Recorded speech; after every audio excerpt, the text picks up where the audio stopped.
गुजरात में हुए अहमदाबाद के अंदर प्लेन क्रैश हादसे ने जहां पूरे देश को झंझोर कर रख दिया, वहीं उसमें कुछ ऐसे भी खुशकिस्मत लोग थे जो कि इस प्लेन क्रैश हादसे के बाद सकुशल अपने परिवार के बीच पहुंचे हैं। हमारे साथ उन्हीं में से एक हैं डॉक्टर केशव भडाना, जो कि उस दौरान जो है वो उसी मैच के अंदर आप मौजूद थे जिस मैच के ऊपर जो है वो प्लेन गिरा। क्या हुआ था उस दिन? सर हम उस टाइम लंच टाइम था तो सर हम सारे दोस्त अपना मैस की तरफ खाना खाने गए थे। ऐसा करीब 1:30 बजे हम खाना लेके मैस के अंदर गए थे और ऐसे ही खाना लेके हम बैठे ही थे अपने टेबल्स पे, जब ही सामने से वो विमान जो है हमारी बिल्डिंग में घुसा और हमारे ऊपर सारा जो मलबा था उसका सारा हमारे ऊपर गिर गया। सर हम मेरी जो लोअर बॉडी है वो पूरी उसके नीचे दब गई थी और फिर कैसे कैसे करके हम वहाँ से निकल के आए हैं सर। और रेस्क्यू टीम कब तक पहुंची? कितनी देर में आप लोगों को हॉस्पिटल ले जाया गया?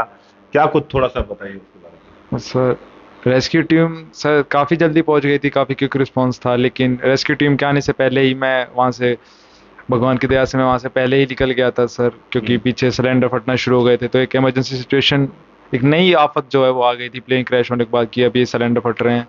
तो वहां से मैं स्लाइड होके उस मलबे से निकला और खुद ही सर मैं तो अपने दोस्त के साथ हॉस्पिटल पहुंच गया था। लेकिन बता रहे हैं काफ़ी क्विक रिस्पांस था, एम्बुलेंस और जो भी रेस्क्यू टीम थी काफ़ी जल्दी पहुंची थी सर। कहीं ना कहीं केशव, बड़ी नजदीक से आपने मौत को देखा है। लाखों और हजारों लोग जो एक तरीके से कह सकते हैं आसपास जो है वो गुजरात के अंदर थे उस दौरान, और लगभग 300 के आसपास जो है वो लोगों की इसमें जान गंवा बैठे। तो अब कैसा लग रहा है? क्योंकि कितना एक खुशकिस्मत कहे जाएगा, क्योंकि पूरे परिवार में उस दौरान एक डर का माहौल पैदा हो गया होगा। हाँ सर, काफ़ी डर का माहौल था मेरे अंदर भी, और जब परिवार वालों को ये हादसे का पता चला तो वो भी काफ़ी डरे हुए थे, क्योंकि मेरे से कोई संपर्क नहीं हो पा रहा था, मेरा फ़ोन जो है वहीं पे गिर गया था। लेकिन हाँ सर, अभी हम सेफ निकल के आए हैं वहाँ से, तो काफ़ी खुशकिस्मत मानता ये हूँ। सब जब अस्पताल में आप भर्ती हुए, उस टाइम देश के प्रधानमंत्री नरेंद्र मोदी भी आपसे मिलने आए थे, तब कैसा लगा एकदम देश के प्रधानमंत्री नरेंद्र मोदी को सामने खड़ा देखकर?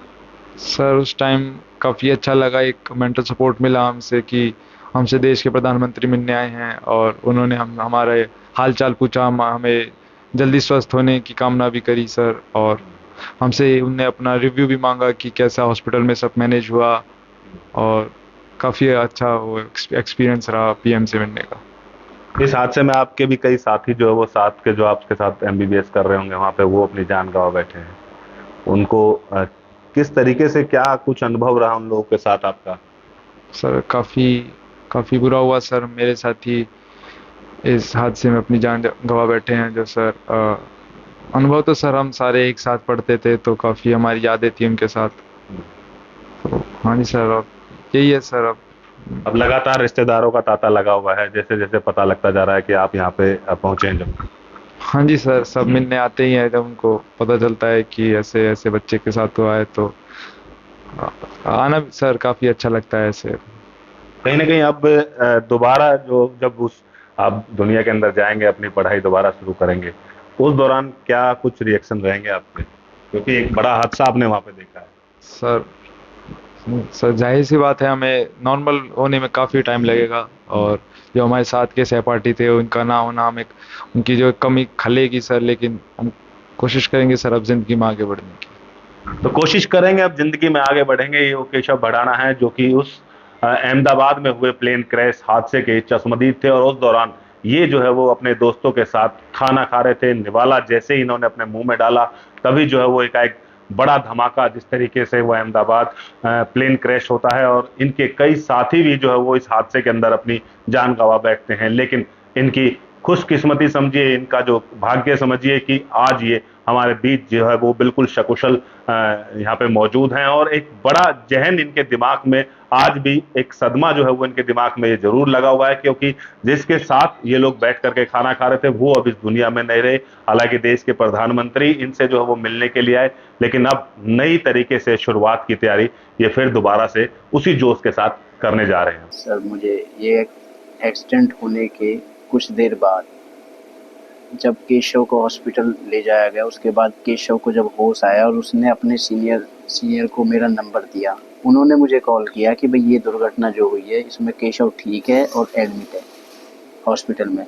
लेकिन मैंने उनसे फर्स्ट ही ये कहा कि भाई आप ठीक तो बता रहे हो, मेरी एक बार बात करा दो।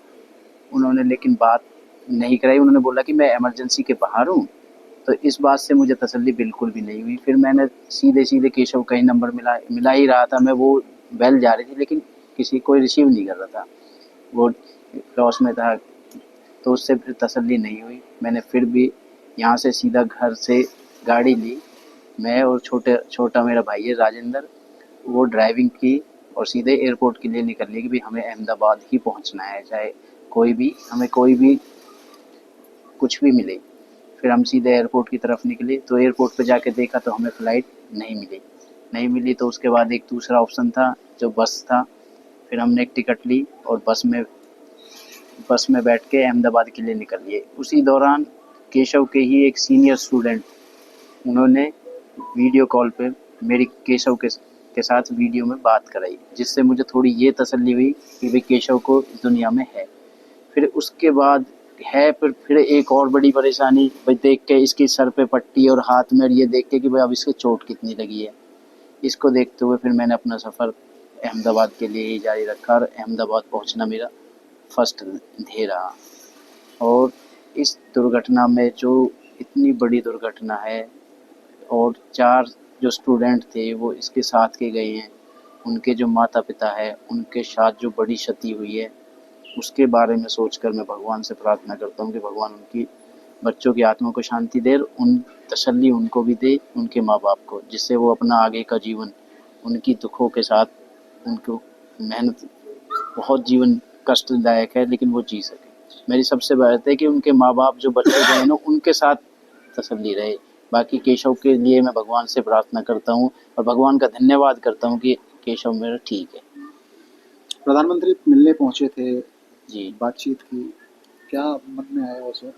मैं उस टाइम बस में ही ट्रैवल था, फ़ोन पे बाकायदा न्यूज़ देख ही जा रहा था जब भी फ़ोन पे दिखा रहे थे। लेकिन जब फ़ोन पे न्यूज़ चल रही थी उसमें मोदी जी केशव के साथ बात कर रहे थे, और बात में देखा कि केशव स्माइल के साथ मोदी जी से बात कर रहा है, तो मुझे थोड़ी तसल्ली रही और इससे मुझे लगा कि केशव ठीक है और मेरा जो रास्ता था वो थोड़ा आसान रहा।